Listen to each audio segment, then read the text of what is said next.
What's up to Lion Talk Live? So we love you too, buddy. What's going on, guys? It is Aiden Hutchinson. What's up, everybody? It's Calvin Johnson Jr. here, a.k.a. Rakestraw, a.k.a. First Ballot. What's up, man? It's your boy Amon-Ra St. Brown. Greetings and salutations to everyone out there in YouTube land. This is Dan Skipper, offensive weapon for the Detroit Lions. Make sure you all help support Lions Talk Live, Coach Dan, by clicking on that like and subscribe button. Everybody, woo! I love nothing more than watching Lions Talk Live every morning. Woo! Woo!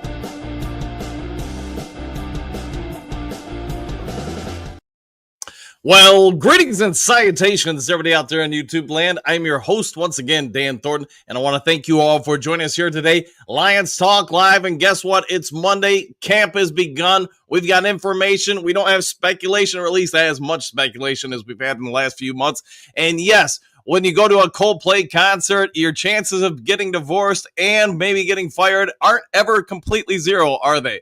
Anyways, that's a story for another show, another time. But man, one crazy story. We're going to be talking about the Detroit Lions today. We're going to be talking about some camp battles, positions, and I'm going to talk about this from my perspective as somebody who's, as most of you know, is coached for, this will be my 36th year coaching coming on up.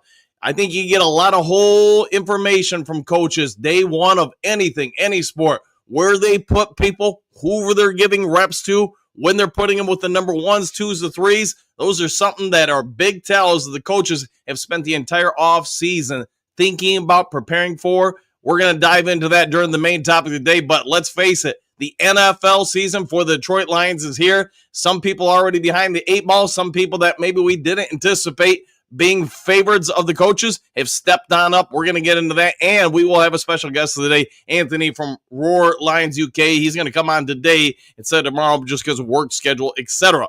With all that said, done out of the way, hey, we got a new thumbnail. I want to see what the Do Crew has to think about it. Some of you have reached out in recent weeks, just said, hey, it's hard to always ascertain all the information I put in the old one. So I spent some time over the weekend trying to fine-tune it, I guess you could say. You know, just let me know your guys' thoughts on it, if you like it, dislike it, prefer the old one, yada, yada. You guys probably get the drill. All right, before we get into the 5 headlines now, if you haven't yet subscribed to Lions Talk Live, please consider doing so. We're making that march for 14,000 subs, and we're roughly, we'll say 68, 65 subs away from that. So if you can assist with that, I surely would be thankful. Also, if you have a half second of time, it doesn't even cost you a penny. Reach on down, hit that thumbs up button, that like button, hit all the buttons.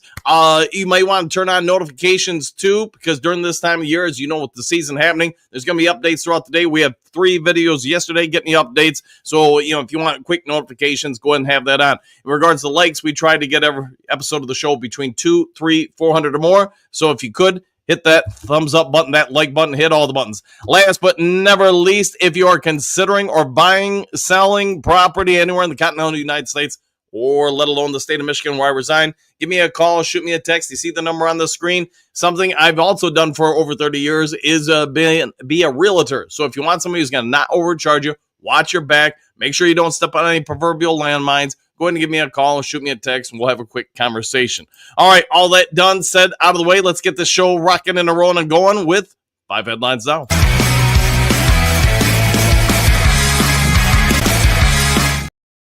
All right, 5 glorious headlines now. Alex Anzalone, president at Detroit Lions Training Camp, SI.com. Story by John Macarone.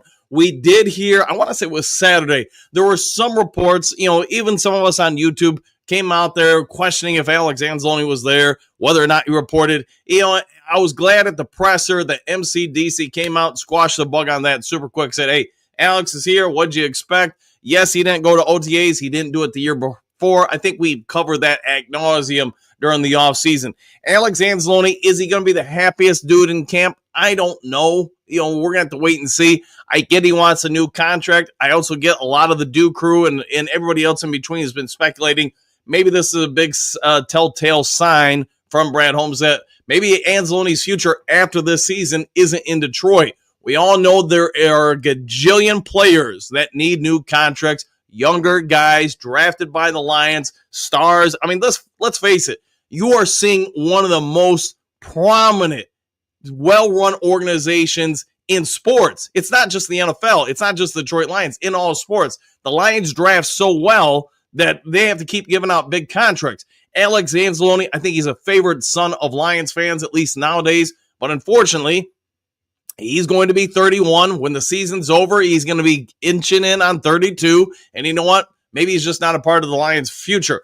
I don't know if they're going to give him a new contract. I don't know if they're not going to give him a new contract. All I know is right here, right now, he's in camp. And I would say this, if we know anything about Alex Anzalone, he might be less than happy that he doesn't have a new deal, but he's probably going to work his butt off. He's going to captain this team. He wants to go win a Super Bowl. He wants to win it here.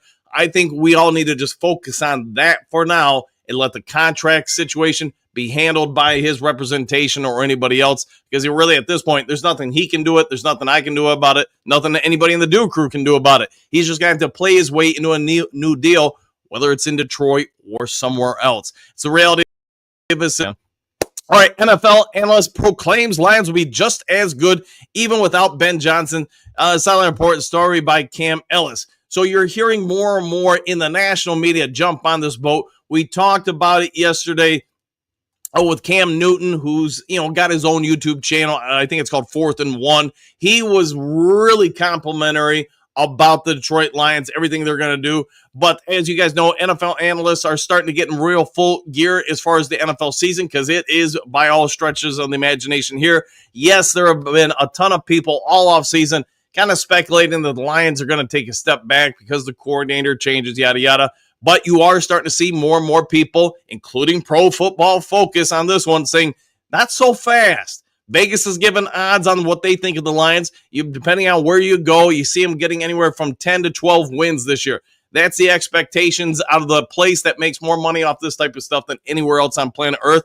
Pro Football Focus and The Athletic published a story yesterday. They have their predictions. They didn't give a win prediction, but they think the Lions are still the class of the NFC North. They don't think there's going to be any drop-off with John Morton. If you did see some of the interviews from players, John Morton himself, etc., yesterday, you might want to go check it out if you haven't, because you know what? John Morton probably slips up a little bit, gives some details. Plus, as we get into training camp, whether coaches keep stuff hidden or not, and they do, they don't want it in front of the public. They don't want it in front of the cameras. They're going to do stuff when the media is not around, when the fans aren't around, to get ready for the regular season. Right now, it's as vanilla as it can be, but you can start to see some level of change from Ben Johnson to John Morton. I think it's going to be pretty exciting.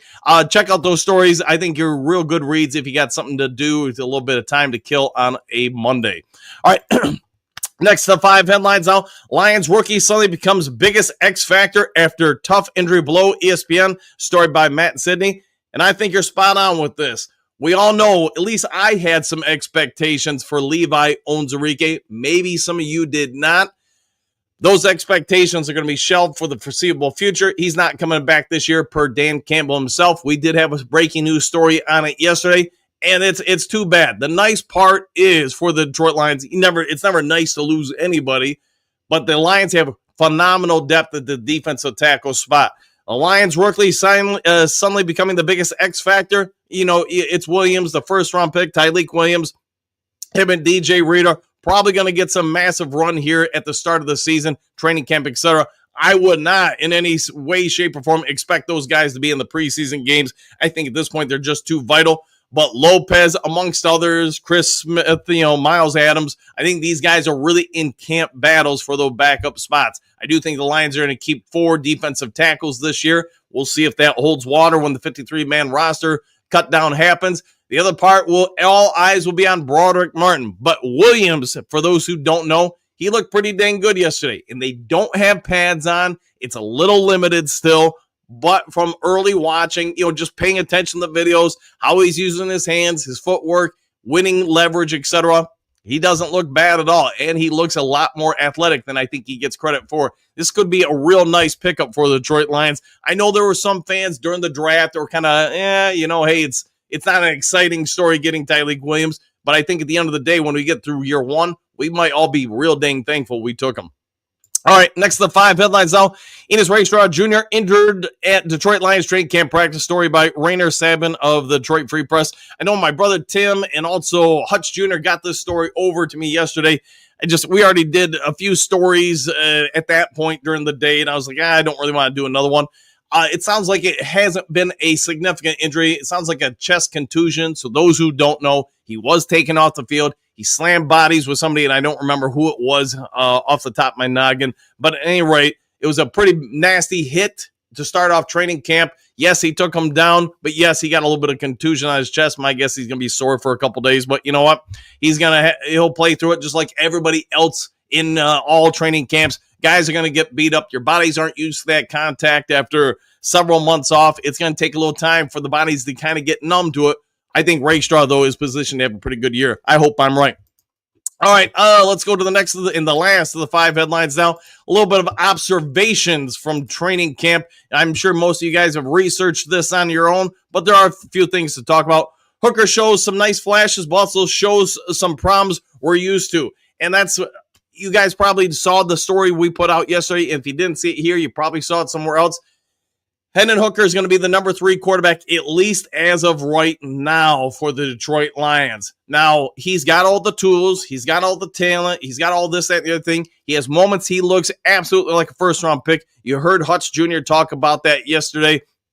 I do think if Hendon Hooker doesn't blow out his knee, he's probably somewhere in the first round. My guess would have been later first-round pick back in that particular draft. Didn't happen, though, because of the knee injury. And now he's behind the 8 ball. Now, the other part of the reports were that Kyle Adams looked pretty dang good. He doesn't have quite the arm strength of a Hendon Hooker or Jared Goff, but apparently he would look incredibly accurate yesterday. His footwork in the pocket will look real pristine. But what do you expect? The guy's started, I think it's 19 games in the NFL. He's kind of been a journeyman quarterback. You're not catching him off guard with a whole lot of stuff. He also understands he's got an opportunity to shine here in Detroit if he can supplant Hendon Hooker. Hendon Hooker, we all also know the story last year in the Washington Commanders playoff game. He was kind of demoted. He was the emergency quarterback.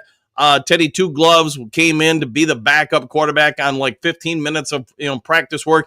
So there were a lot of people in the media that Scooby-Dooed that one way or the other. Was that a damning statement against Hendon Hooker, or they simply saying, hey, Teddy Bridgewater in the playoff game, all that starting experience, all the NFL experience, it's just too hard for the team to not go with him. I'd say what we can ascertain now is that based on that and what we saw yesterday, Hendon Hooker's really on the bubble.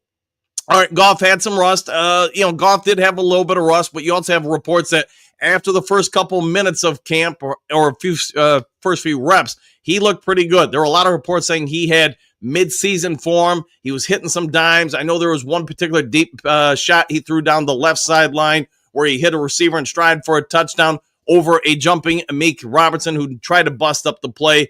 Goff, this team will go as he goes. If he is going to be the leader of this team, which I think we all assume he is going to be the starting quarterback, it looks like he's got a pretty good start to him. There were also some reports saying he looked like he slimmed down a little bit, looked a little bit more toned, especially in the lower body. We did have some reports this year that he has continued what he did the year before, trying to become a little bit more nimble, athletic, whether in the pocket or to get out and scramble. We'll have to wait and see. All right, Sion Vaki gets time with the first team, but Reynolds' strong day has him holding the edge. There have been a whole lot of reports by both myself, the Duke crew, and everybody else out there in between. Sion Vaki is going to be used a lot more this year. Whether that's in a 3-back set, which I think there is some potential for, whether it's to get more reps over Craig Reynolds, I guess we'll have to wait and see. Everybody's going to probably say that, yes, on the depth chart, David Montgomery, Jahmyr Gibbs are going to be the number 1 running backs out there, your first stringers. After that, that's what we'll have to wait and see. Craig Reynolds also understands he's getting a little bit older. He also understands Vaki was a draft pick of the Lions. Lions moved up to get him, yada, yada. You'll probably see on the field what Vaki brings, and that's going to compel Reynolds to step up his game. We're going to be talking about that, I think, throughout all training camp, and not just for the running back room, but for all the rooms. Guys see what other guys are doing, and they know they have to pick it up in order to stave off that guy. Craig Reynolds, I think their Lions are going to keep 4 running backs. Could it be Vaki, Reynolds, David Montgomery, and Gibbs? It could be. It also could be that somebody else could beat them out. All right, let's get out of there. Let's get on over to the next segment of the show, which, as you guys know, is the main topic of the day.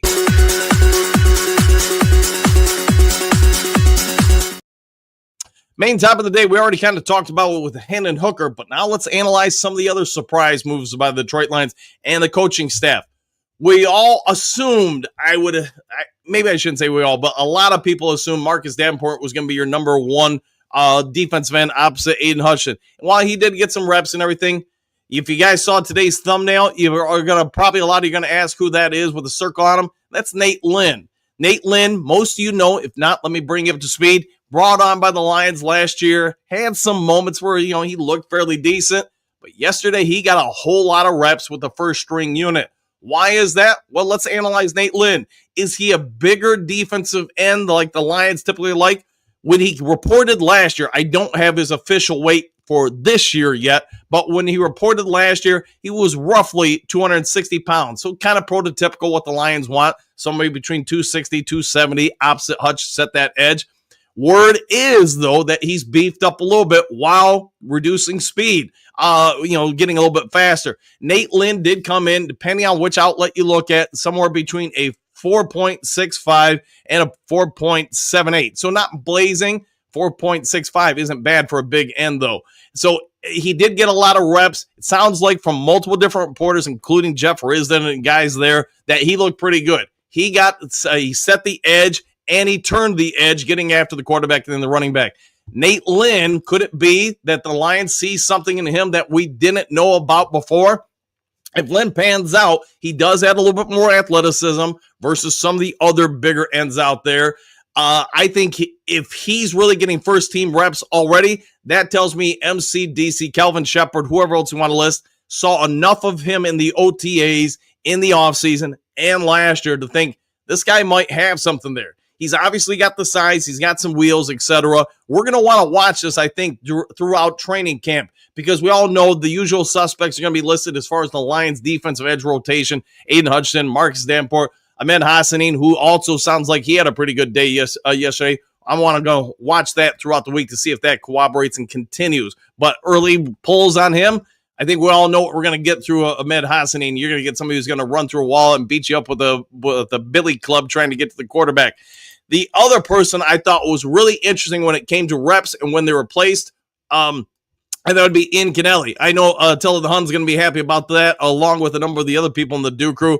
Let's look at Ian Kennelly real quick. He is 6'2.5". He's from, basically the area he played at Grand Valley State. Some of you guys have watched him play collegiately. Some of you haven't. So let's talk about it. I know I've mentioned it to you guys before. When I watched him play on film, tape, etc., watch the range, watch the wingspan. The fact that he was getting reps sometimes with the number ones as the safeties, a lot of reps with the number twos. I think the Lions are testing him out. Why is that? Well, he is 6'2", so he's going to be one of the bigger cornerbacks in the NFL, especially at a safety position. The other part is his speed, 4.45 to a high of 4.55. Either way, that's covering a lot of ground for a big body safety with outstanding range. Watch yesterday's videos if you get an opportunity.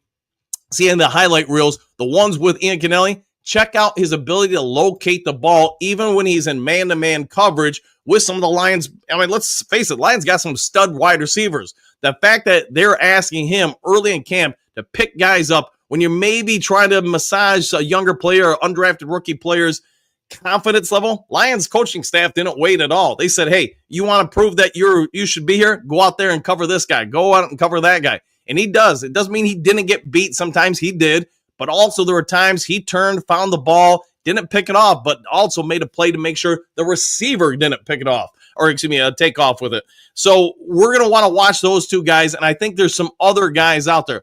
It's way too early for the Lions to issue an official training camp depth chart, but let's walk through the defensive one real quick. Starting nose tackle right now is going to be DJ Reader. Backup is going to be Roy Lopez. Broderick Martin and Chris Smith are also backing them up. Defensive tackle, Tyleek Williams.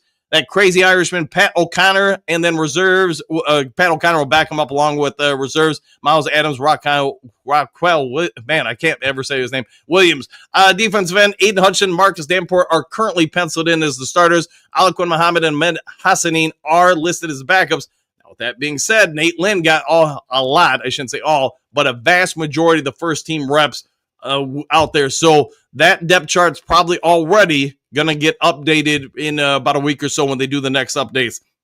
Linebackers, not a big surprise here. Jack Campbell, Alex Anzalone, Derek Barnes are all your starters. Stuart Grant, Zach Cunningham, and Trevor Nowaski are going to be the backups for that. Cornerbacks, DJ Reed, Terrion Arnold. Backups, let's see, Enos Rakestraw, Meek Robertson, with also reserves, Avante Maddox, Rocky Elsing, etc. Nickel back, Meek Robertson. Backing him up is Avante Maddox. Safeties, Kirby Joseph, Brian Branch. No surprise there whatsoever. Dan Jackson and Avante Maddox are listed the backups, but again, pay attention to what the coaches tell you with their actions. The fact that Ian Kennelly was out there getting a ton of reps with the first and seconds, they're testing him out early. They want to see what they have in the kid, and I like the athleticism. We've talked all off season about how the Detroit Lions, the last two drafts especially, are trying to get more and more athletic. Look what Nate Lynn brings. Look what Kennelly brings. And you can probably break that down and apply it to a whole lot of other people who have been added to the Detroit Lions, either through the draft or free agency. Lions want more speed. They want more size. They want to be able to cover more field. I think they're making some strong moves here. All right, guys, we got about 9 minutes to our special guest of the day gets on here. So let's get over to the Duke Crew comment section, see what you guys have to say. And again, if you guys have a free second of time, let me know your thoughts on the thumbnail. Do you like it? Do you not like it? Go from there.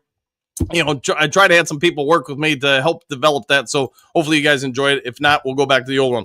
Michael D, greetings and salutations, coach and Duke Crew, ! One pride, woo! And back at you, JDC, morning all, same to you. Moonscar Blade, good morning, Duke Crew, starting lineup, ! And hey, always good to see you. Hey, from the guy from the town, so nice they named it twice. Bo, good morning, Duke Crew. We're on the move. We are on the move. And woo, Trey, what's up, everybody? I like the new thumbnail, Coach. Hey, thanks for that. It looks smooth, professional. Thank you very much. Thank you very much indeed. Dale, good morning, Duke Crew. Glad Rakestraw appears to have avoided a major injury. We've got to stay healthy this year. Yeah, we do. And I get it, man, with on top of what happened with Levi Onwuzurike, the ACL tear. I have not heard how it happened, so at least nothing I would say is confirmed. There are some speculations how it happened, but yeah, they have like within the first 15 seconds of training camp that Rakestraw went down with a chest contusion. Probably wasn't ideal. So Scott, so what's going on with Hooker? Question mark. Does this mean last year with Bridgewater showed the coaches don't believe in him? It does probably raise an eyebrow or two, don't it? Now, with all that mentioned, it's still his job to lose, in my opinion. He comes out and just looks like he's constantly developing, doing good things. I think it's going to be hard for the Lions to move off him. But if he doesn't look like he's showing increased growth during training camp, during the preseason games, then maybe the Lions either A, look for another backup quarterback, or maybe they just think Adams is the guy. I don't know. Adams does have some accuracy, though. Until then, lots of positive vibes are coming from the staff about Ian Kennelly already. ! Yeah. And the main topic of the day, that's what we're talking about. Him, Nate Lynn. We might be surprised about both of those guys. And I think there could be a few others out there still. Paying attention to videos, and it's a little limited what you got to see yesterday, Attila. But I thought some of the guys they gave a lot of reps to, we might be a little wrong on some of these positional battles. All right, just greetings, salutations, Duku. Laughing out loud. Took me a minute to find the show. Coach had a new style photo, and I didn't realize it was the show. Well, again, if you guys like it, let me know. If you don't, that's okay too. Majority rules. How about that? Dale, it looks like Scoresdale was taking 13 reps yesterday. As Coach has mentioned, his versatility on the offensive line is great to have. Hopefully, he will make the squad. I think if he is going to make this squad, Dale, it's because he can play to some level all three levels of the offensive line, tackle, guard, and center. But he's definitely He's going to have to work his butt off this camp. Shamir, greetings, salutations, Duke Crew, back at you. Always a pleasure to see it. Feels like it's been a hot second. Drake, who is the guy in the circle? And now you know, it is Nate the Great Lynn. How about that? Trey, I was asking that myself. Now you both know, and no one has half the battle. Stephanie, good morning, boys. Exclamation point. Camp battles have begun, and coaches are testing out things. Sounds like training camp is here. Yeah, so with all of these guys, like Hooker being the third string, Scoresdale getting reps all over the place, Ian Kennelly getting some reps with the ones and twos, and he wasn't the only guy getting, moved up on the depth chart. If that happens a week from now, that's a real strong sign. Right now, I get first day. Hey, if you're going to test things out, it's probably the ideal time to do it. But the longer you go into camp, and if you're still seeing it happen, that's confirmation. Hall of Fame game going to be lit. I 100% agree. I can't wait to see it, man. I think we're all chomping at the bit to see the Lions back on the field.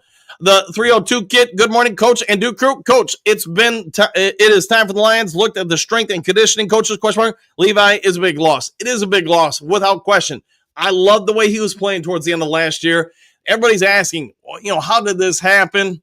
Man, that's the $1 million question. I don't know if we'll ever get a concrete answer on it. I know I've reached out to some people in Detroit media. I have not heard any kind of confirmation, at least as of 7:25 a.m. Eastern Standard Time this morning. France, I think Hooker is in trouble. Pulling for him, but yesterday was not a good sign for him after the Washington situation last year. Any word on Martin? Martin, I tried to watch some videos. I didn't get anything one way or the other. How about that? All right, Silver Server, good morning, Coach and everyone. Same to you, Jameer. I can't wait to see how Ahmed in real time. I really believe he is going to be a beast. I think so too. I do think he needs to develop. I think he's got all the stuff he can't teach. Now, the longer he's working with the coaching staff, all the reps he's probably going to get in the preseason, I think he'll be one of the guys that's probably one of the biggest wins in training camp, because what he doesn't have is teachable. Now you're going to give him a month and a half to be taught before the regular season. I think you'll see a significant difference between, preseason game, Hall of Fame game 1 and the final one. That's what I want to see out of the kid. All right, Jess, I heard Levi blew out his ACL. Squat pressing. Anyone know if that is true? I don't have any confirmation one or the other. But to be honest, you got the Lions, all the veterans coming in, getting condition testing, strength testing, everything. Is it possible it happened? Sure. I just can't confirm it one way or the other. All right, so small. Hadn't heard that. Was it during opening of camp testing? I want to say they reported him out was it on the pub list before all that went down? Maybe I'm wrong. I don't have the notes in front of me when that was announced in the timeline when veterans reported. Dale, I heard Nate Lynn was getting some run with the ones. He's having a great camp last year until getting injured. Hybrid linebacker, defensive end, to keep an eye on MCDC guy all the way. Yeah, and to your point, it sounds like he came in bulked up this year, which, I don't think he needed a lot of extra mass to get Nate Lynn to be basically a full-time defensive end for our systems. But it does sound like that's what he did. You check out his upper body, check out his core muscles, around his waist and everything. Those also look really developed. I think he's got something there because he does have some speed for a big end. He does have some power. I'm not going to say he's going to be a starting, end for us. But if he could come in and give us some depth, nobody has speculated about his ascension this offseason. He might have just done it and flew under the radar, make us better. Jameer, how many snaps do you think Ahmed is going to get in the preseason games? I wouldn't be surprised if you see him get somewhere, I'll just say 15 to 20. I think if he gets that per game for 4 games, he should see significant growth and development. The biggest areas I want to see on him is his hand placement and his use of leverage. In college, when I would watch his films, prior to the draft and then obviously after we drafted him, I think he got by on raw athleticism a lot. Sort of like we talked about with Jameson Williams. I don't think he was coached up much. I do think Ahmed was coached. I just think, he hasn't played a lot, so there's a whole lot to develop there, which the good part of this, his upside should be through the chart. There's so many little details. If they get it to stick his rookie year, I think he could be massively better by year 2. And, of course, that doesn't exclude him being massively better this year. I think you'll see steady progression throughout the season because he's got so much coachable moments, teachable moments. All right, any more? Good morning, Coach Dan and the Duke Crew. What a team! Exclamation point. What a podcast. What a time to be a Lions fan. Woo! Hey, always pleasure to have you in the chat, my friend.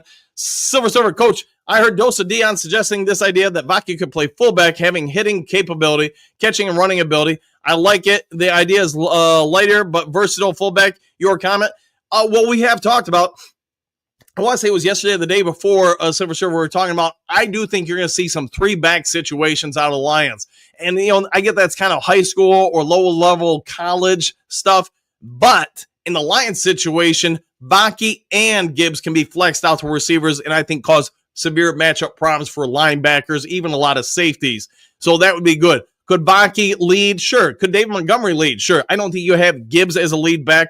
I don't think you do it often, but in certain situations from time to time, could they do it? Absolutely, 100%.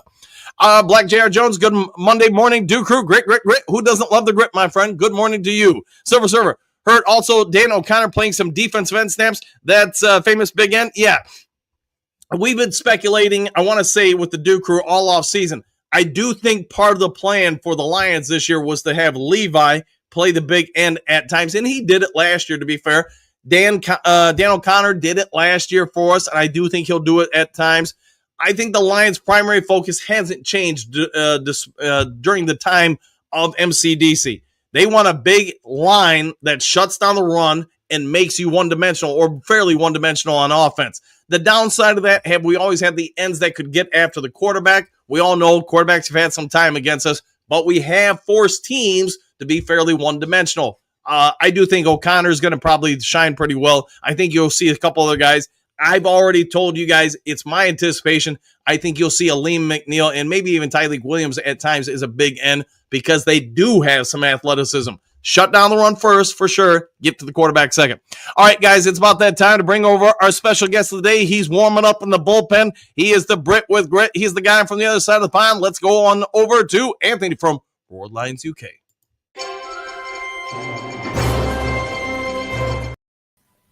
Anthony, is it true you chew bubblegum and kick grit every morning just to start off your day? I can confirm those rumors. Yes, I am allowed to give that away. But yeah, hope you're doing well, Dan. Hope all the Duke crew's doing well. And it's just great to have football back, isn't it? I'm so happy. This off season feels like it's gone on forever, and now I'm glad. I'm glad it's back. I think we're all glad it's back. And you know what? Now we're getting one day closer. 10 days away from the Hall of Fame game.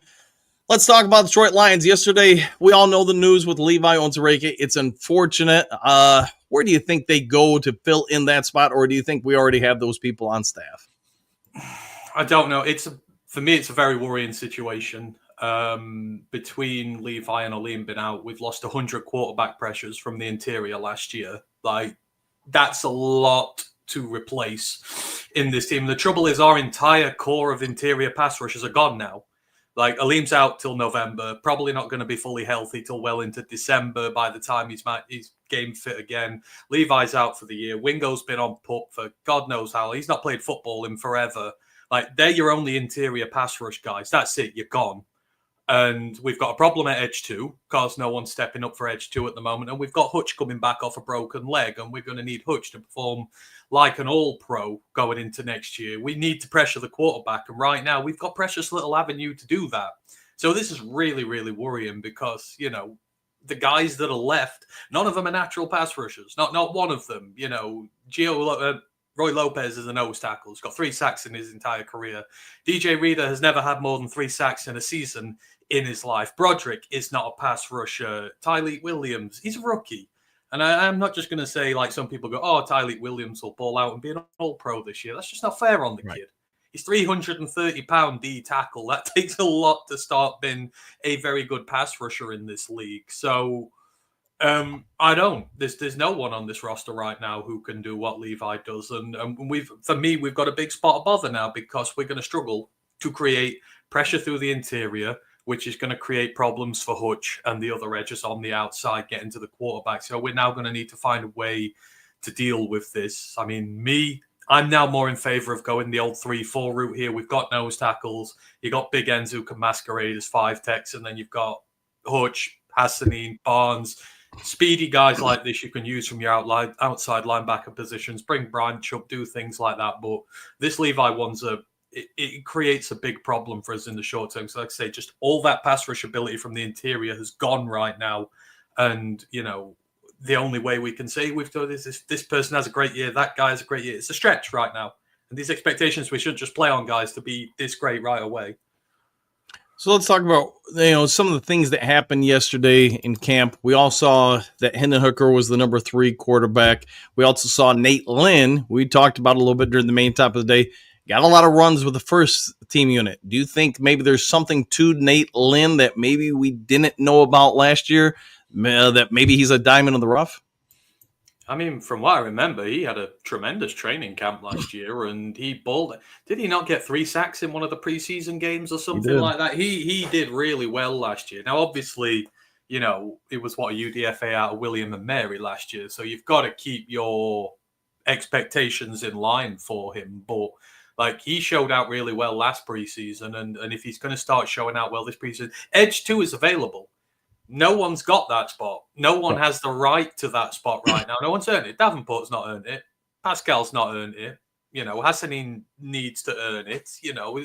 That for me is fair game. So if guys like Nate Lynn want to come up, if Agude wants to come up and perform really well and ball out in the preseason, hell, let them go for it. At this point, just, you've got to throw a grenade into that Edge 2 room and really mess things up. And, if the vets aren't cutting it, they ain't cutting it. So, we need this level of competition in that room. We need these Agudes and Lins pushing the vets to try and keep their spot and raise their own game. So that's positive. Seeing these guys do well is a positive, because hopefully it should kick the vets into gear, because we need someone opposite Hutch this year, especially with Levi going down now. So it was great to see him playing well.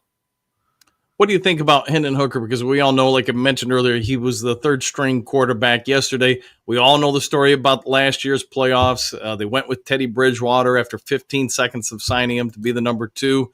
Do you think this is a troubling sign for Hendon Hooker, or can he, battle back to win the backup spot? I think we've got to start facing facts now with Hendon. He is over 18 months removed from his injury now. He's a long way removed from this injury. He got benched for a retired guy last year, and now he's opening up camp at quarterback 3. I get, and again, it all goes back to, there's still some people who don't like Jared Goff out there who are desperate for a dual threat quarterback on this team, who are giving him a lot of leeway. But I think you're 28 this year. You've taken precious little snaps in the NFL. You're struggling to nail down quarterback 3 in a room that just doesn't have a quarterback 2 at all. You should have the inside track to that job, because you've been here since day 1. Right. And you still can't do that. And, Kennelly made a play on him yesterday in training camp where Hooker had no idea he was there. That's an undrafted free agent safety who's making you look stupid in camp. And I know he made a couple of good throws, but I think we've got to start coming to the realization that he's just not going to beat it. And, all this talk of trading him and that, there's no value there. There's nothing there. And I mean, I hope he proves me wrong. It's just one day, and obviously it can get better and they're all rusty, but it's not good if, because initially the depth chart, it does say something. It shows what they've seen of you so far to open camp, that they feel Kyle Allen has been better than you. And of course, Kyle Allen has NFL experience as well, which doesn't help. But if you had that talent, he's got a big arm, which none of the others have, which should put him in good stead. And if that's still not putting him in good stead, kind of shows you where you're at with him. So I don't want it to be over. I would love him to be backup quarterback here. I would love him to provide that dual threat ability for us. But just looking at it as a neutral observer, just what we've seen and the evidence that's piling up, it's not good. No, it's not. Because I do think, and I know I talked about this before you got in on the show, I think coaches tell you a whole lot with their nonverbal communication. The fact that, Nate Lynn's out there getting some reps with the 1s, Hooker's the 3, Ian Kennelly, who you brought up, kind of shined a little bit yesterday. There are 0 expectations for an undrafted rookie out of a Division II school, but talk about the kid. What if you're one of the Lions coaches? What's compelling about this kid to give him some reps and allow him to make some plays yesterday? I mean, this goes all the way back to training, to minicamp, right? Sorry, everyone talked about him at minicamp. These undrafted free agents have nothing to lose, really. They have got to play out of their minds to just even get to a practice squad. So as far as you're concerned, you're just going to go out there and give 150% every day. Not saying vets don't, but there comes a certain level of comfortability when you're in and around the first team. These guys have no to lose. They've got to make a game-changing play every rep of training camp to get noticed, and that seems to be what he's doing. He's just doing all the fundamentals right. He's making plays. You know, he said made one of the best ones at camp yesterday. You just keep yourself in the spotlight. That's the thing with camp, right? There's a lot of guys who you never hear about, and that's not good. But if you're in the news all the time, if people are saying your name, and that's going out in the ethos, and more people talk about you, it carries weight. Honestly, I think it does. And you know, if people are talking about you, the fans, the coaches are going to be talking about you as well. And for him, he just seems to be another of those sort of ball hawkers that we have who can just find where the ball is in the air. He's pretty good in coverage, and you know, he makes plays on the ball. And that safety 4 spot is open. Everyone seems to think Dan Jackson's just going to get it for some reason. Have you heard Dan Jackson's name in minicamp, in training camp? Have you heard anything about him whatsoever? I haven't. Just because he's a 7th round pick, he's as good as an undrafted free agent. And yeah, he came from Georgia, not Grand Valley, but means nothing. So, you know, he's there. It's there to be had. And there are guys who've made it on this roster. You go back to Jerry Jacobs, guys like that who forged out good careers here, who've, you know, just, you know, he's showing that same level of attitude that, look, I'm just going to get this done every single play. I'm just going to get my head down, work my ass off, knock everyone else out of the team. And as it stands, you'd put him in that 4 role, and you probably put Strickland and Norris above Jackson right now. Strickland and Norris both got good nods yesterday as well. I know Norris is working premier positions on special teams right now as well. So, you know, that safety room, it's very competitive. There's one spot for all these guys. So, you know, again, I like it. I know it's safety 4 and it's a depth spot and it shouldn't really mean much, but these are the things you look for in camp. We need this established depth going forward. Let's talk about the offense for a minute, if you don't mind. Let's talk about, we all probably anticipated coming into camp that Nate Ratledge was going to get some reps at center. It sounds like he did get a lot yesterday. As a coach myself, I've said if it was me, I'd just make him the day one starter in center, let him play through it instead of moving him to guard and then moving him back to center. What do you think ultimately this team will do with the offensive line? I think the only thing I'd say about that is just to make him day one center and just say that's it. Mm-hmm. I mean, that's dangerous. What if he doesn't take to the position well? What if he has problems in camp? The reason he's getting ones reps now is to see where he needs them. Right. Because fact is, we don't know what he's like as a center. Nobody knows what he's like at a center. Nobody's ever really seen this before. So, I mean, you know, you could play Ratledge at center 1 this entire camp, and through the Hall of Fame game, preseason games, you could put him out there for all of those, and you could still start Graham at center on game 1, because Graham has played there before and can do that. You need to give yourself as much evidence as possible to see what it's like, what his problems are, and whether you can work through it. Like if he has a problem with snapping the ball and some of his timings and stuff like that, you don't start him in an NFL game, because that just puts you behind the chains. It makes mistakes. It makes turnovers. You keep working him on there. If it's just a case of, you know, he's trying to adjust to how to run block from center or how to pass block, you know, there's just little things, then yeah, let him work through it. It depends how his fundamentals are with it. I think that's the easy thing to say. Are his fundamentals good enough? If so, let him work through it. If the fundamentals are not quite there yet, put him in a guard, let him get adjusted to the NFL, let him learn his craft a little bit, and then put him back there when you've trained him to that point. That's why Graham's there. So I don't think it's cut and dry. I think those 3 are going to play. I think there's no... Mahogany's playing left guard. It's just a fact of where do Glasgow and Ratledge play, but just make the sensible decision on what his fundamentals are like, you know, and just use all preseason to establish where he's at. And if he is great, if not, also great. Don't mind. So let's talk about the running back room real quick, because there has been a lot of speculation, I'm sure you're aware, that the Lions are going to flex Gibbs out to a receiver, move him around. Baki, it sounds like, has been mentioned everywhere, from a receiver to a running back to a fullback. What do you think the Lions are going to do with the running back room? I think you've got to take advantage of the guys you've got in that room. Again, using the 2-back set system, when you've got a guy like Jameer, that is invaluable, because you just don't know what the Lions are going to do with him. And I also think Monty's an underrated receiver, really. I mean, a lot of the stuff he gets, the screens and whatnot, but still, his ability after the catch and bringing him down is pretty tough. So if you're mixing these guys in, then you just don't know what you're going to do. It clouds your playbook to the opposition. So, we've been screaming for this for a long time now. They need to do a bit more with them both at the same time. And if Varkey starts coming good, then of course he's a little Swiss Army knife. He'll do a lot of things as well. You can flex him into the slot, probably do some work in there. So I think it's time you took advantage of these mismatches, especially, if Tesla's not quite ready and your receivers, you want to keep them fresh and keep them off the field for a little bit, work all these other guys in. There's just so much you can do. It just makes your playbook so much bigger if you incorporate these guys like that. And you run the 2-back sets, you've got a whole lot of plays at your disposal. So I'm all for it. I think that's one of the things you'll do much differently to Ben, but it will be a benefit for us. Now, one of the biggest fan favorites, I guess, of all the rookie classes, is Ahmed Hassanin. Yesterday, hey, he did some stuff. We heard some stuff about him. What kind of expectations? Because the hype train for this kid, sort of like Tesla, is off the charts. I get it. Everybody wants to see them in the preseason games, what they can do. What do you think the average fan should have for a reasonable expectations for Ahmed Hassanin? And I guess throw in Isaac Tesla too. I don't know if this sounds a cop-out answer, but I think your best expectations is to not have expectations right now. Don't put labels on these guys.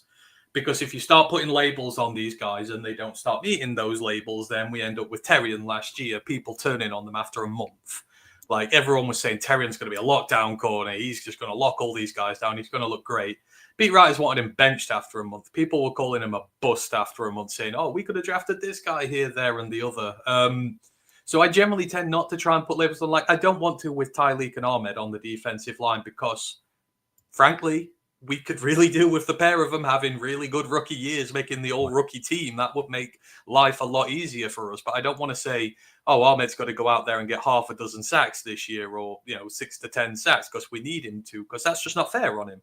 We should let these guys develop in peace, rotate, work them into the side, rotate them in, make them feel comfortable, adapt the game, train them, and then set them going. And a lot of these guys, a lot of them are developmental. Some need a lot of refinement. They're not finished products right away, ready to go. So I don't really want to put expectations on any of the guys whatsoever because, I just don't want people to start having a go at them when they don't do it. I think they're all very, very talented, and eventually, one way or the other, they'll work their way through into the team. But the point is, we should have a team capable enough without having to lean on these rookies severely. Apart from Tate, really, but I think Tate's a transcendent guy there. I think he's going to be absolutely fine. But outside of that, no, I don't really want to set expectations for them. All right, last question I got for you, just because I already saw a bunch of people ask it in the comments section. Hey, with Levi's injury, do you think there's any more, need for the Lions to reach out to Zadarius Smith trying to bring him back in, or do you think it's just same as it was before? I mean, Zadarius is an edge rusher. I'd really, really want someone who can pass rush from the interior. The trouble is there ain't that many of them around, and you generally have to draft these guys and get them that way. So I would be looking at the trade market. I'm not going to lie, because again, we're not going to have a lean back till November, fully fit December. Your season could be over by then potentially. I'm not saying it's going to be, but just in the case of scenarios, we've got to find some pressure through the interior, or we've got to find an incredibly cunning scheme which just brings the secondary and the blitzing linebackers and guys like that in. But I'd be hitting the trade market. I'd be looking at the trade market, calling teams, because some teams know they're going to be bad. Even if it is a little bit into the season, after the first month and someone's 0-4 and they start firing it up. But I think you've certainly got to at least try. There's got to be an argument there, because I think just going with all the guys we've got, and again, no disrespect to them, but none of them's a natural pass rusher. Not one of them. Not until we get Wingo back. And Wingo's a 6th-round rookie who has had no preseason so far. So again, I don't want to put expectation on Wingo to come back and be a record, because it's just not fair. So he's got to look at the trade market, and if there's good value out there, you're close now with the Lions. We're close. And we've seen every year we're going to come up against some problem that could hold us back if we just maintain with this, stay pat and build through the draft attitude. Eventually, you've just got to make that one move that's going to help you a little bit. And I think that will help. So maybe not so much Zadarius now as I want someone on the interior instead, because I think between Hassanin, Pascal, all these guys, You can form something more effective there than you can in the interior right now. I'm down with that. Yeah, and I think there's a lot of probably going to be some guys that we all know that are going to be cut by the Lions that maybe we can package together and try to find somebody for the interior. We'll have to wait and see what happens throughout training and camp. You've got cut downs off other teams as well. So, like, we've been traditionally good in the past when other rosters have cut down, getting some of the good talent from there. So there may someone become available, but if they do, we should be on it like that. Like, be the first team in for them, go get them. Just be very proactive about it because I want to win a Super Bowl this year. Not going to lie. We want to go in that direction. So let's just cover ourselves and do what we can and not just say, oh, well. All right. He is the guy from the other side of the pond. Anthony, why don't you go ahead and give yourself a shout out to everybody where they can find you, support you, get you ready for the presser here in 10 minutes. And hey, as always, man, thanks for making time out of your day to hop on and chat with the Dew Crew. Oh, no, I appreciate you having me on here, Dan, and the Dew Crew for putting up with me. So, yeah, you can find me at Roar of the Lions UK. We're a Detroit Lions podcast from over the pond in Old Blighty. If you want to come and check out your Lions news and stuff from a British perspective, then try us at Roar of the Lions UK. Just type it in on the internet. You'll find us. You can follow us, whatever. And, yeah, we're live on game day. So just stop by, say hi. We're usually live Mondays. I talk college ball on Wednesdays. So, yeah. Hopefully see you there, but just hope you have a great week, all of you. Enjoy training camp, and yeah, this time next week we'll be looking forward to a game, which I'm ready for. So yeah, let's do it. But all of you, take care. All right, Anthony, go have a great day, and we'll see you on the next one, my friend. All right, let's get back to Dew Crew. We got a couple minutes here before we get out of here. Don Burr, Pierce, good morning, bro. I think Pascal just tweaked an ankle or something, nothing major. Coach is usually an open book when it comes to something really serious. Yeah, we'll have to wait and see. I do not know. Just hopefully everything with Pascal is okay. Thoughts and prayers, no matter what. All right, Kurt Sale, Lauren Van Esch. Yes, 8:15 for the Boss Up, Ball Out podcast. We'll all be there. Lauren, let's go! Exclamation point. I couldn't agree more. Kurt Sale, Ant-Man, he was in the house. Thank you for giving up your time to come on over and hang out with the Dew Crew there, Anthony. Miles Barr, well done, Anthony. Roar Lions UK, 100%. Always good to have him on the show. Leonard, interesting thought from Anthony. Interior pressure. Yeah, I would say, I think we all agree that when Aleem gets back and he's healthy, he'll provide that. I believe Tyreek Williams can provide some of that. After that, we're going to have to wait and see who can step up there. Losing Levi is going to be a bit of a loss in that regards. Let's see. Henry Moore, great show, Coach. Have a blessed day, Coach. And Dew Crew, back at you. Make it a great day, my friend. Miles Meyer, Lions, one pride worldwide. You got to love the pride, right? Enos, a great show. Thank you very much. You guys make it a great show. I think we all agree on that. JDC, happy trails, go Lions victory. Well, hey, hopefully Lions have a whole lot of victories this year. All right, guys, it is that time of the season. Turn on your notifications because when we have breaking news, I'll get it over to you as soon as possible. If you would be so kind before checking out, hit the subscribe button, hit the like button, hit all the buttons. Do something kind for somebody you don't know. Be a good human being, and we will see you all on the next Lions Talk Live. Go watch the presser. See you guys. Excuse me, sir, would you... Donations to the Reverend Moon? Jews for Jesus? Read about Jehovah's Witness? How about Buddhism? Help Jerry's kids? Oh, yeah. Scientology? Or nuclear power?